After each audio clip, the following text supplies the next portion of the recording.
Hello again. So today what we're going to do is we're going to talk about rate of change, right? So we want to be able to do is calculate the rate of change given some real world situations over a given period of time. So let's start off with this one, right? At birth, and some of these numbers might be a little made up. I don't know this for sure. At birth, an average baby weighs 7.5 pounds. After 4 months, the average baby weighs 13.5 pounds. And when they're 6 years old, an average baby weighs 15.75 pounds. Right? So what we're going to try and do is we're going to try and figure out the rate of change of this baby. So we want to figure out how much did the weight change monthly from birth to 4 months. So here's what we're going to do. We are going to go back into the problem, right? And we're going to highlight some different pieces of information and kind of talk about, how we're going to move forward with this. So we've got this bit of information. At birth, right, baby weighs 7.5 pounds. When they are 4 months old, they weigh 13.5 pounds. And lastly, when they're 6 months old, they weigh 15.75 pounds. Right? So the reason I use three different colors for those is because those, like the yellow pieces of information, are linked together, right? They go together. At birth, 7.5 pounds. Same thing for the blue and the green. 4 months, 13.5 pounds. So what we're going to do is we are going to figure out how much the weight changed monthly from birth to 4 months. Right? So birth was the yellow bit of information. 4 months was in the blue. Right? And the way that we're going to figure out that rate of change, right, is we are going to figure out the change. Oops, and let's make that a little bit smaller right off the bat. So the change in weight divided by the change in age, right? So we've got the unit that we really care about, right? The weight divided by the time, right? Time is usually one of the things that we're going to have on the bottom of this fraction as we figure out rate of change. So to figure out the change in weight, right, we need to, compare the two weights. So what I'm going to do is I'm going to say, all right, we have 7.5 pounds. We want to figure out the difference between that and 13.5 pounds. The way we do that is we use some subtraction. So we got 7.5 minus 13.5, right? And when we're figuring out the change in age, right, trying to figure out the change between birth, right, 0 months old, and again, difference means subtraction, and 4 months old, right? So we've got our bits of information in there, and all we really need to do, I'll zoom in a little bit so it's a little easier to see, is we just need to do out the math and see what it comes up with.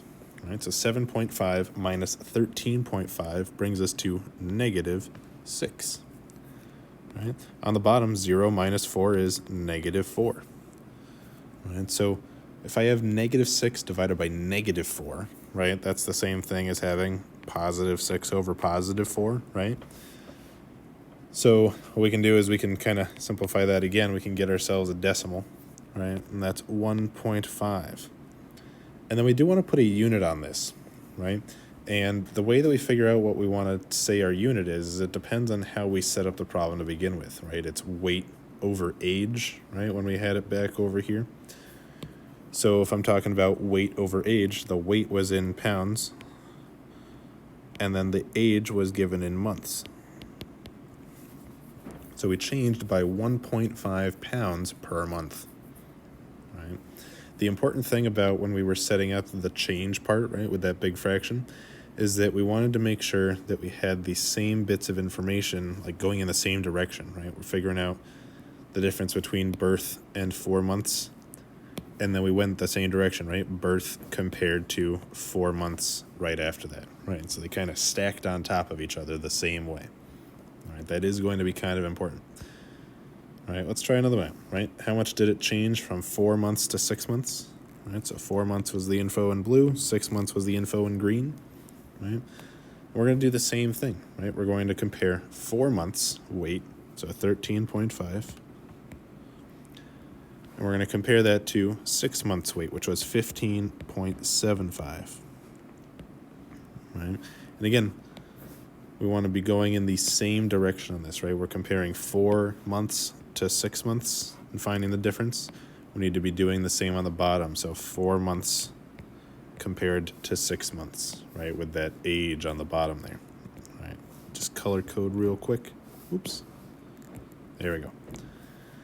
So again, all we got to do is we're just doing out the math, right? 13.5 minus 15.75 is going to give us negative 2.25. On the bottom, 4 minus 6 is negative 2. So it's the same as before, right? We ended up with two negatives in a fraction, which means that it's the same as just having it as two positives. So 2.25, divided by 2. It's going to give us 1.125. And again, this is technically a word problem. We have units that we can use, so we're going to call this pounds per month again. Right. And that's it, right? So what we're seeing is, when we had birth to 4 months, it was 1.5 pounds a month. 4 to 6 was 1.125 pounds per month. And that kind of leads us into this next question. Did the baby grow faster from 0 to 4 months or from 4 to 6 months?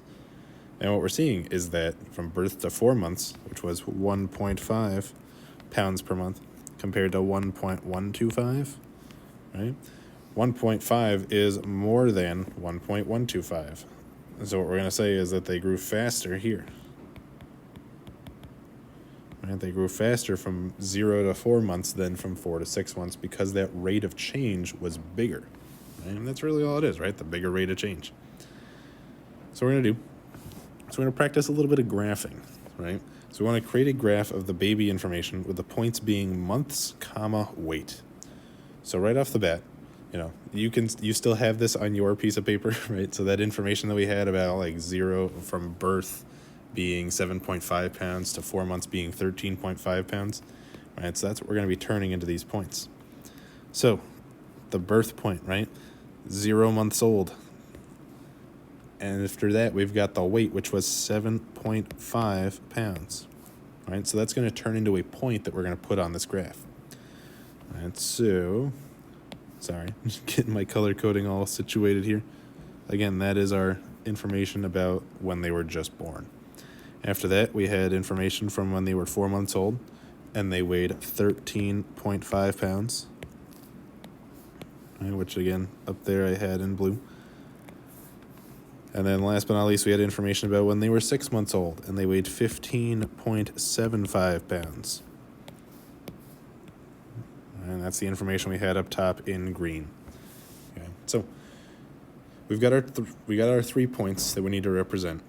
And now we need to go ahead and throw it all on the graph together. So there's a couple things we need to do on this graph. We need to give it a title, first off, right? So let's call it baby weight.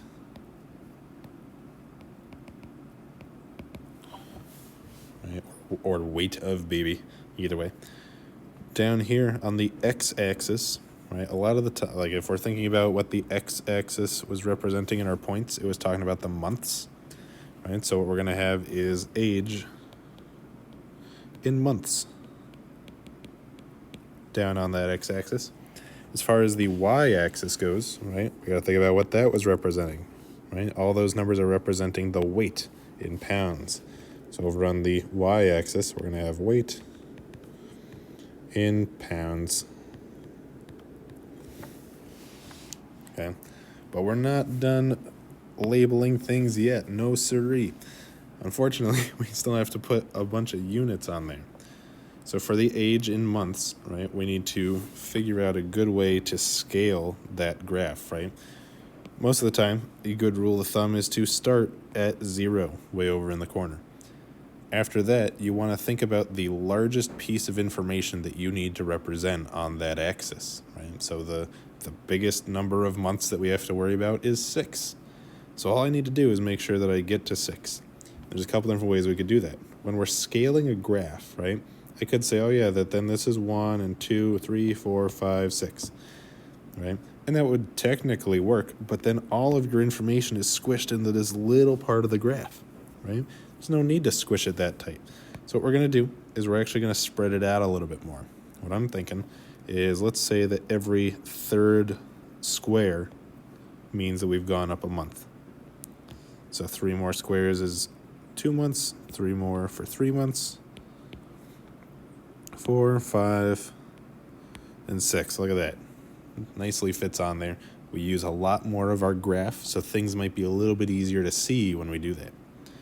We need to do the same thing for the weight in pounds on the other axis. We got to think about, what's the smallest number, right, which, again, we're pretty close to 0. We might as well start at 0 just to make everything nice and easy. And then the biggest number I have to represent is 15.75. So I know I need to get to at least 16. So on this one, maybe we'll be a little bit, more conservative on things. We'll say that, oh yeah, every square is just 1 pound, right? So 1, 2, 3, 4. After you've established your scale, like we just did here, right? I'm showing that every 1 box is 1 pound. We're just gonna kind of skip over labeling some of them, right? So 5 would be right here, but in the interest of making the graph look a little less cluttered, we're gonna skip that and just label where 6 is. We're gonna skip 7 and just label 8. Skip 9 and label 10. Right? So it'll be a little bit faster to label. It'll save us some writing. It'll make it so that our graph isn't as visually cluttered, right? Because sometimes I feel like a lot of what makes math difficult is that you're trying to look at so much at the same time that it just becomes too much to look at. So we've got everything on our graph that we need. The only thing left is to put those points on there, right? So 0 and then 7.5 in yellow there. That point is going to be at 0 months, and then up 7.5 for the pounds, right? It's going to go where that red dot is, which then I'll take the red and I'll highlight it in yellow. After that, we've got 4 and then 13.5. So 4 months means I'm going to be looking somewhere over here. 13.5 means I'm going to go up to 13.5 there, right, which will be right where that dot is. Right. And same deal. I'm going to kind of color code it so it matches. So we got our yellow dot, we got our green dot, and then last but not least, we have the yellow, we have the blue, we need the green. 6 months, 15.75 pounds is going to be a little further up there. Somewhere right about there, give or take. Right. And since we're doing, whenever we do graphs by hand, there's no expectation that we're going to be exactly perfect, right? We might be a little bit off, we might have to estimate a little bit, but that's okay, right? As long as we're giving it our best shot. The last thing we're going to do is we are going to connect these, right? So I'm just going to draw a line between these dots. So I'm going to go yellow to blue, just like that. And then I'm going to connect blue to green. Right. What we're going to see, and it's a little bit hard to see, I do admit that, is that the slope, right, going from yellow to blue, it's a little bit steeper than the other part going from blue to green, right? So this piece is steeper because it has a greater rate of change.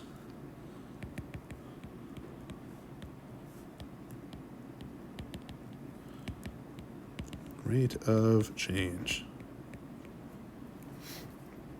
Right? And you might be looking at it and you're like, I can't really see it, right? It is a tiny bit steeper, right? It's not by that much, right? And the reason that it's not that much is because when we were comparing these two rates of change, right, 1.5 pounds per month and 1.125 pounds per month, they're not super duper different, but 1.5 is changing faster than 1.125 is, right? So that's how we get, that's how our rate of change would look on a graph. So rate of change, right, is just how fast a graph changes as you read it from left to right, right? That's really all it is. And then this little note down here is that slope and rate of change are the same thing, right? They can be positive or negative, right? It describes how steep your graph is, how fast things are changing. So you might have noticed that I said slope a little bit earlier by accident, right? They are the same thing. Okay, let's take a look at it a little bit more. So, we've got information about a local baseball team's attendance during the years 1998 to 2005. We want to find the rates of change. So, first one up is we were trying to figure out the rate of change from 1999 to 2000. So let's look at the information for 1999. We got the year and we got the attendance, 1.3 mil. For the year 2000, we got 1.9 million people there. So Same idea as what we've always been doing, right? And when I say we've always been doing, we're just now kind of getting into it. Up on the top, I'm going to have the thing that I really kind of care about, right? It's the attendance, right? And on the bottom, I'm going to have whatever our unit of time is, right? Which in this case is years. And what I'm going to do is out in front of those, I'm going to kind of extend that fraction a little bit, right? This is not something that's, super important to make sure that you store in your brain, but it makes things a little bit easier to write. What we're going to do is draw a little triangle in front of each of those. Right? So math uses a lot of Greek letters in it sometimes. Like you've heard of pi, right? You might have heard of theta before, which is something they use for angles. This Greek letter is delta. Right? So the little triangle is delta. And what delta stands for is it's talking about the change in something. So delta means change. So we're looking for the change in attendance divided by the change in the time, right? So similar to what we were doing with the baby, right, we're going to be comparing these two bits of attendance. So we've got 1.3 million. We're comparing it to 1.9 million, right? And again, we wanted to go the same direction on the bottom. We're comparing 1999's numbers to the year 2000's numbers. Okay, when we do that, it's just a matter of doing some subtraction on the top and bottom. So that'll give us, negative 0.6 on the top and negative 1 on the bottom. And because they're both negative, it'll flip to positive, and we can just call that 0.6 million per year. Right?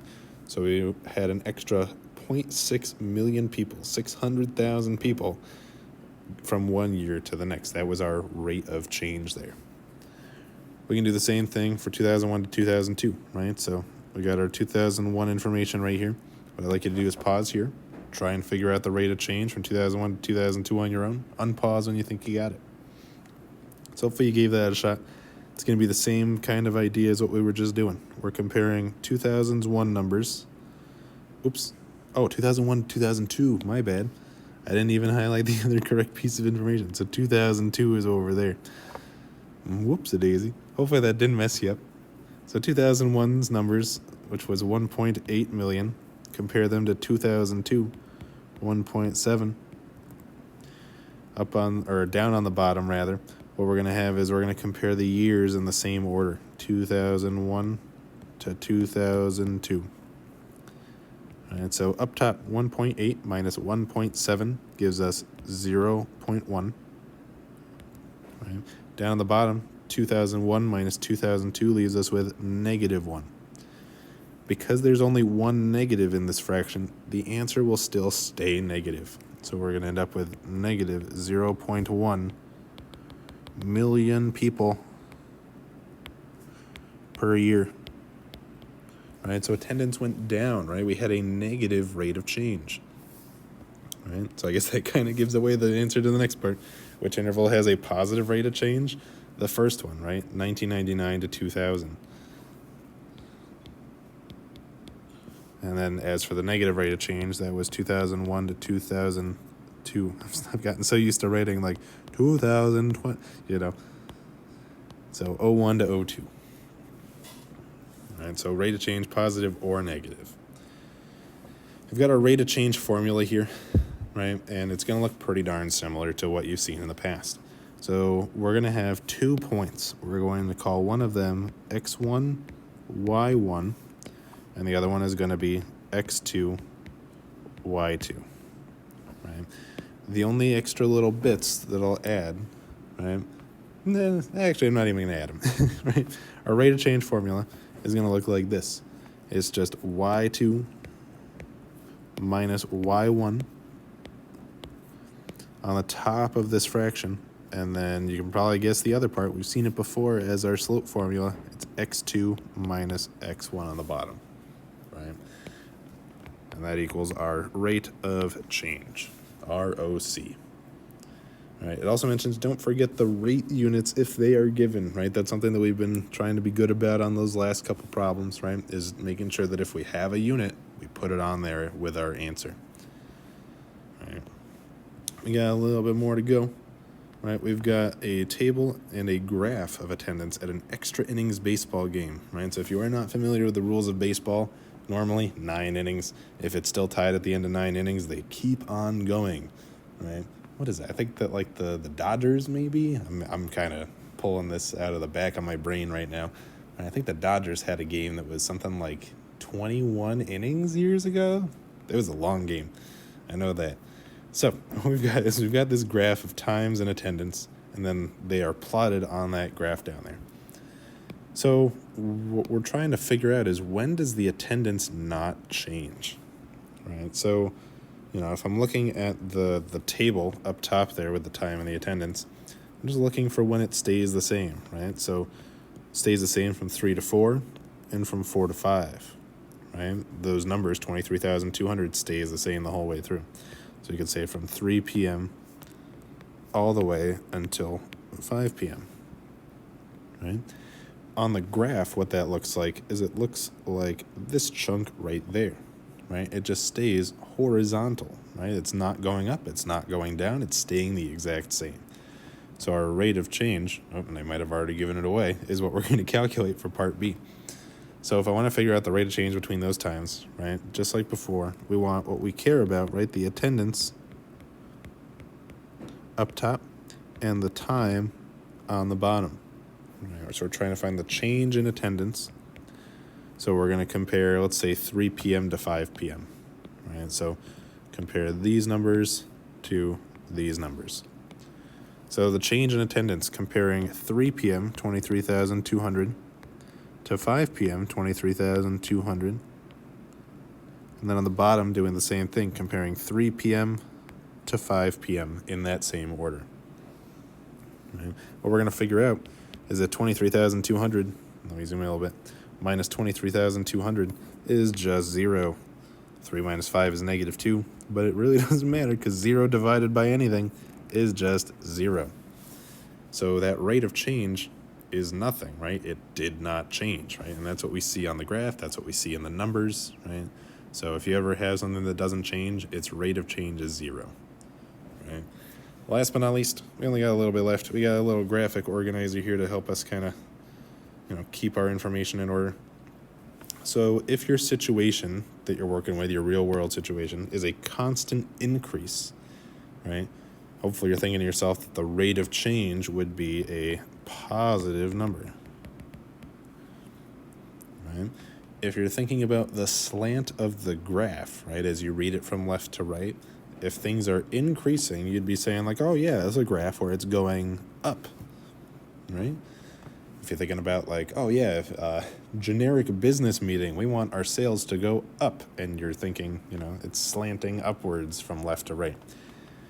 As far as sketching a graph, right, all we really want to do is just have some sort of line on there that's showing that we are increasing, right? Something like that would be just fine, right? You could also have something, and I'll draw a couple other ones on here. You could have something that is increasing much faster than that, right? I can tell that it's increasing faster because it's steeper, right? I could also have something that's not increasing quite as fast, right? Like this blue line on there, right? Oops. Sorry, I think I might have just dragged the ruler over the microphone, which I said I wouldn't do. Sorry. That blue line is not increasing quite as fast as either of the other ones, right? It has a lower rate of change, but it's still positive. It's still a constant increase situation. As for a constant decrease, right, it's kind of the opposite, right? Your rate of change would be negative, right? And if you're thinking about the slant of the graph, it would be going down. Right? And again, all we're really going to do here is we're just going to, give ourselves some examples of what that might look like, right? So we've got that one slanting downwards. Could have something that's going down even, like much faster. Zoop. I know it doesn't quite look like it's slanted either direction, but it is going downwards. Or again, you might have something that's, not decreasing quite as fast, but is still decreasing there, right? Something like that blue line. Right? And last but not least, if there is no change in your situation, then your rate of change is 0, right? Your slant of the graph there's not really going to be one. We could call it horizontal, right? All you're going to have is just a horizontal line across the graph, right? And there's not really any two ways about it on this one, right? We're just going to draw a line that just goes straight across there, right? So these are our three different situations that we're going to have with rate of change. And again, remember that rate of change and slope are ultimately the same type of thing. Rate of change is usually what we call it when we're working with a real world situation. Slope is the more abstract, like pure math way of thinking about it. And that's really it for now. I will see you next time. Peace.